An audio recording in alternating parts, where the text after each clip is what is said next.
대표이사죠. 대표이사고. 저는 대표이사면서 이제 원장 실무 공동 원장이고, 각자 대표예요. 네, 그리고 남편은 경영을 이제 파트로 나누어서 이제 그렇게 하고 있어요. 사업을 하고 있고 이 땅에 살고 있지만 우리들의 그 가치는 하나님 자녀죠.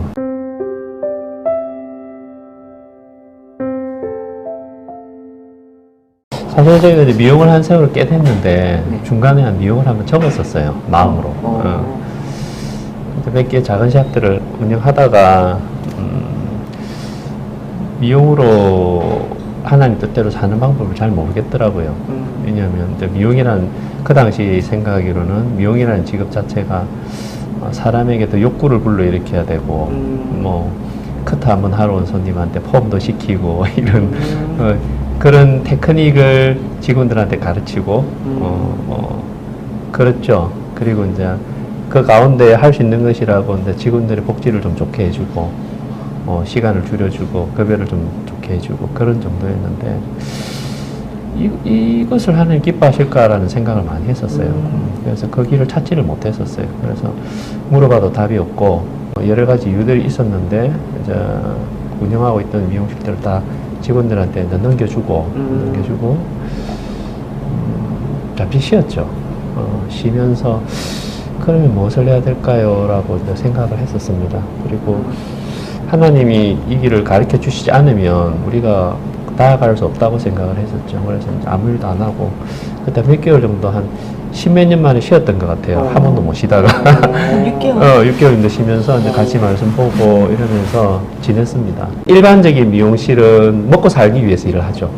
먹고 살기 위해서 오늘 매출 얼마에 따라서 인센티브를 가져가고 대부분 그런 인센티브 제로로 운영이 되고 있고 그러는데 저희 샵은 조금 다른 것이 고객을 그 경제적 엔진의 대상으로 보는 게 아니라 사람의 소중한 모습을 찾아주고 그 가운데 우리는 기쁨을 얻고 그 일 자체가 경제적 엔진이 되어서 우리가 함께 풍요를 누릴 수 있는 그런 헤어샵을 만들고자 합니다.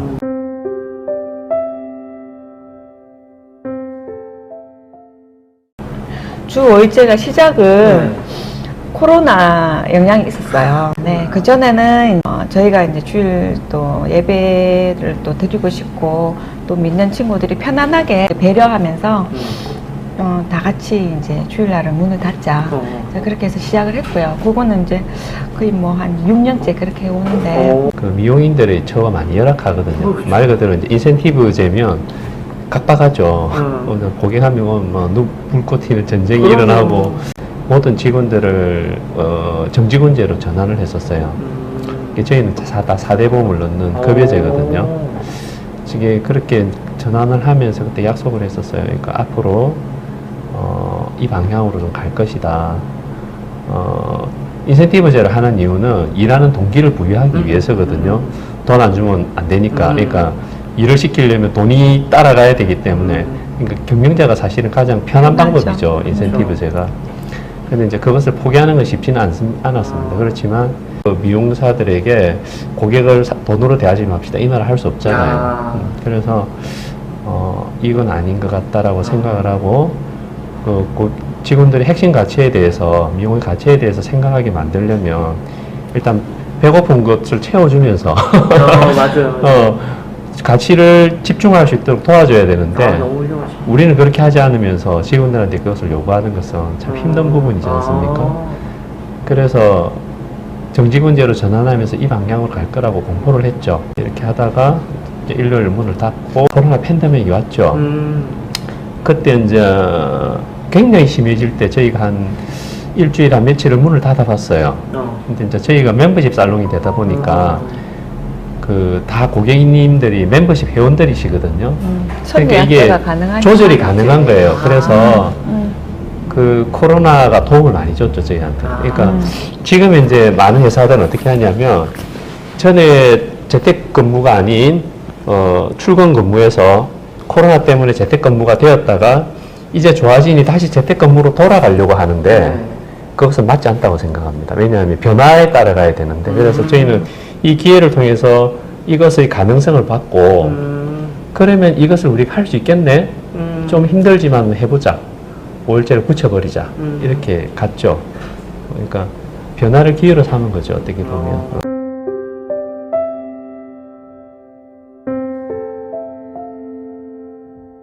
이제 위에 있는 사람부터 밑에 있는 사람들에 대해서 배려하는 모습들을 이제 남편과 저부터 사실은 시청을 해야 되잖아요. 그런 부분 신경을 많이 쓰면서 하니까 이제 번화단이 8년 됐는데 조직 문화가 어느 정도 이제 그런 문화가 됐어요. 배려의 문화가 되는 거죠. 그래서 어느 누구도 갑의 위치에 있지 못하도록 하고 위에 사람들은 밑에 사람을 좀 배려하고 나누고 자기 것만 가지지 않게 하고 그런 문화를 많이 만들었어요. 그러다 보니 그런 문화를 만들기 위해서 첫 번째는 책 나눔이 필요하더라고요. 왜냐하면 마음만으로는 안 되잖아요. 왜 이렇게 하는 것이 좋은지에 대해서 계속해서 인문학적으로도 접근을 하고 왜 능크체험들한테 뭐 성경 말씀을 들이댈 수는 없잖아요. 어떤 친구 중에 있었어요. 한 5년 전에 책 읽는 것 때문에 못 버티겠다고요? 못 버티겠다고. 그것만 빼주시면 제가 정말 이곳에 있고 싶은데.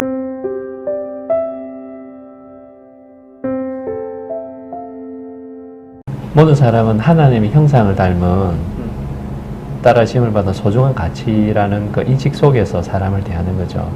이제 경영자는 직원들을 그렇게 대하고 그 직원은 그 가치를 통해서 배운 지식과 경험으로 고객을 대하고 그래서 우리 작지만 우리가 하는 일이 동료에 필요한 존재가 되는 거죠. 그러니까 먹고 살기 위한 집단이라면 그건 사실 조폭과 다를 게 없지 않습니까?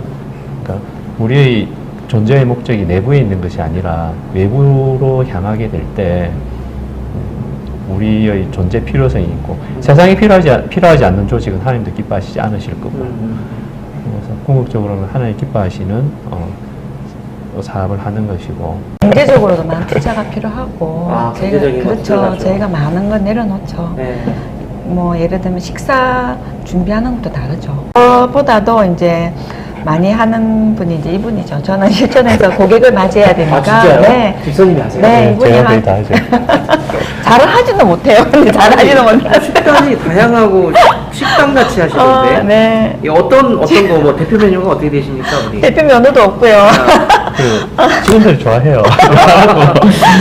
제가 그냥 간단하게 재밌게 이야기하면 5일 근무하는데 나흘 정도는 고기를 먹죠.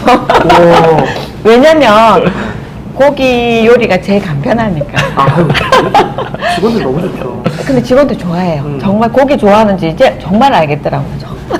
주 5일에 나흘을 고기를 줘도 질리지도 않고 또 먹어요.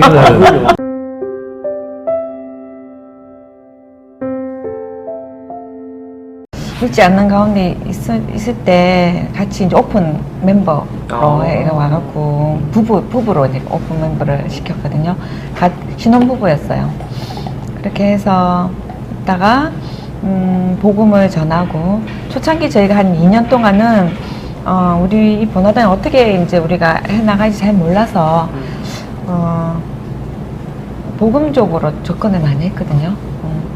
경영을 어떻게 해야 되는지 잘 몰라갖고 하나님 안에서의 어떤 경영을 한다는 게 뭔지를 잘 모르니까 일단 제가 하고 저희들이 알고 있는 모습으로 섬김의 모습만 이제 했죠. 그게 이제 경영의 첫 번째 생각을 하고 그렇게 하면서 이 친구를 전도를 하고 그렇게 하다가 세례를 받게 하고 세례를 또 이제 받고 나서 믿음의 훈련들을 하나님이 시키시는 가운데 또 저희가 또 옆에서 기도로 도우고 그렇게 했는데 그 친구가 한 4년 정도 이제 일하고 또 자기 가게 이제 오픈하기 위해서 나가고 그러면서 이제 그 열매가 영혼의 열매가 있기 때문에 기억이 많이 남고 제일 남고.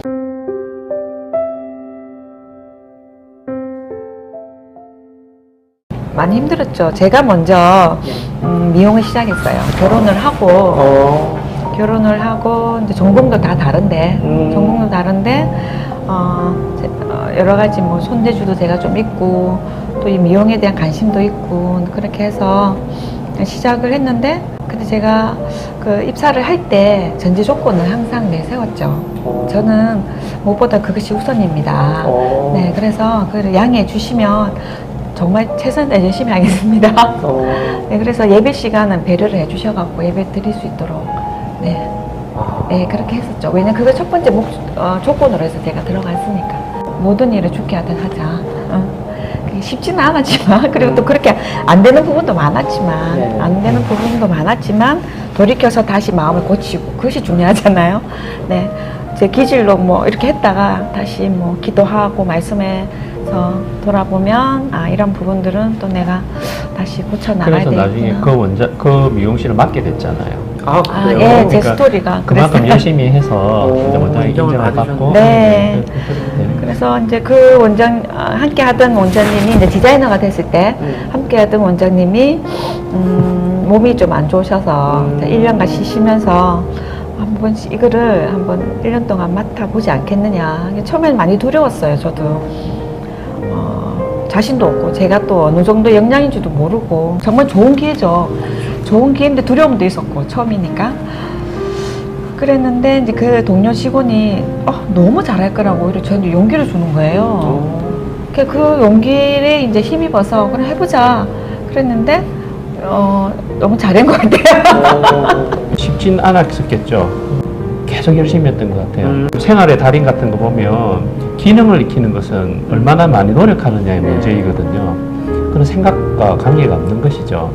그러면 내가 그것을 죽게 하든 열심히 하면 빨리 느는 거죠. 그래서 저는 그 지하철 타고 다니면서도 빛과 가해를 놓지 않고 그렇게 했죠. 그래서 남들이 2, 3년 걸릴 거 한 6개월 만에 끝내고 이렇게. 또 손재주도 있었어요.